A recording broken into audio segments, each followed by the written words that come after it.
It was Gordon Brown who summed up the mood on a day when the rough and tumble of party politics was replaced by a palpable sense of shared grief. Every child is precious and irreplaceable, and the death of a child is an unbearable sorrow that no parent should ever have to endure.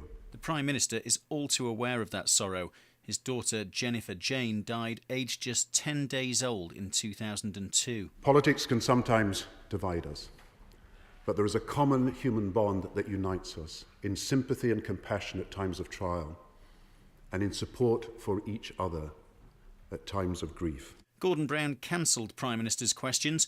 Instead, a packed House of Commons listened to his tribute and others from William Hague, who's now standing in for David Cameron as Conservative Party leader, and Vince Cable, who's leading the Liberal Democrats while Nick Clegg takes paternity leave. Then, this. As a mark of respect to Ivan, this House will suspend until 12:30 this day. Order. The Commons Speaker Michael Martin suspending parliamentary business at 12:05 yesterday. MPs filed silently out of the Commons, perhaps thinking of their own loved ones. Ivan Cameron had suffered from cerebral palsy and Ohtahara syndrome, a very rare form of epilepsy. The journalist Ian Burrell's daughter has a similar condition. He got to know the Conservative leader as a result. For David, like me, coming from quite a well-off background, it brought him into contact with sectors of society perhaps he hadn't had much to do with.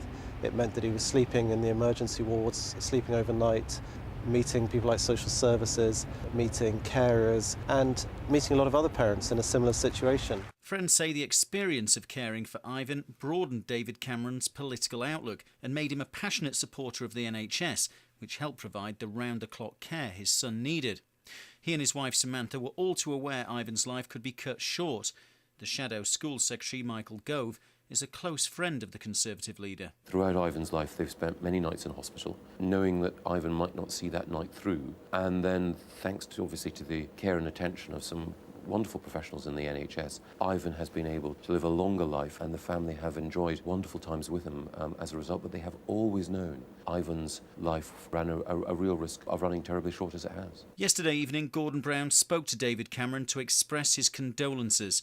While the Prime Minister and the man who wants to be Prime Minister may be poles apart on policy, they both know the pain of losing a child. As Gordon Brown said in his tribute, Ivan Cameron was a little boy surrounded by the love of his family. That family is now trying to come to terms with a very personal loss, the impact of which has put politics into perspective.